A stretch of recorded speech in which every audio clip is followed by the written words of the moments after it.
आणि यापुढे जी अपेक्षा ही आहे की कस्टडीमध्ये असताना हा जी मृत्यूची संख्या वाढत त्याला नुसता आळा असताना तर ती देशभरामध्ये कमी होण्याची असणारी शक्यता आहे.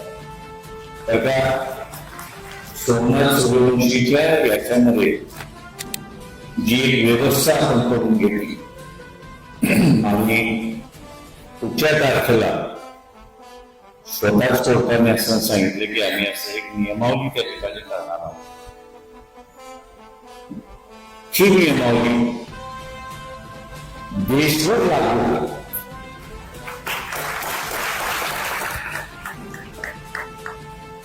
आणि प्रत्येक वेळेस ती लागू होत असताना सोमनाथ सूर्यवंशीच्या केस मधली नियमावली आहे अशा रीतीने तिचा असणारा उल्लेख त्या ठिकाणी केला जाईल.